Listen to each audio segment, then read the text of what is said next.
And for more now on Campaign 2016, as voters in 12 states head to the polls today to cast their votes. Joining us with a preview is our political analyst, Joe Fleming. He's live in our studio now with more. Good morning to you, Joe. Good morning. Thanks for having us. Thanks for having us. We're glad to have you, I should pleasure. say.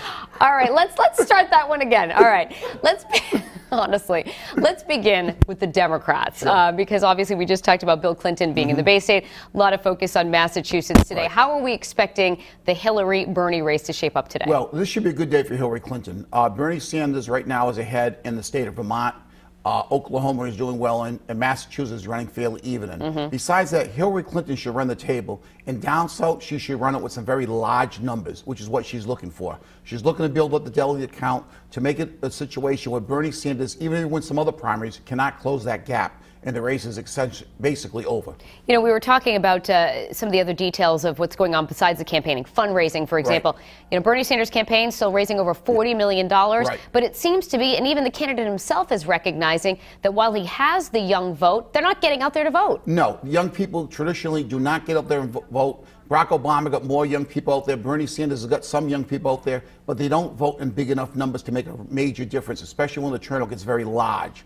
And Bernie Sanders' money, the thing to keep in mind is if he keeps losing these primaries, that money's going to start to dry up. Once the money dries up, your campaign gets very difficult to run. All right, speaking of difficult campaigns here, moving on to the Republicans, it's been getting nasty between these candidates. You were telling me off camera how surprised you are by the demeanor of what's going on now. I'm very shocked that the way they're really going to the name calling at this point. But I think Marco Rubio and Ted Cruz realizes if they want to have any chance against Donald Trump, they have to bring him down. The field's down to 5 people now, and they feel they have to attack Donald Trump in order to bring those numbers down. The question is, will it work? It looks like Donald Trump's going to have a very good day today. Ted Cruz is probably going to win Texas, maybe has a shot in Arkansas, but besides that, Trump should do very well. And I don't see Marco Rubio winning anywhere today. You know, you were talking about Texas, though, so people want to, they want to see Ted Cruz do well there, but you're saying it could be advantageous for Trump if he wins Texas. I think it could be. If Ted Cruz loses Texas, that would be a big blow to his campaign and almost to the point where his campaign's over.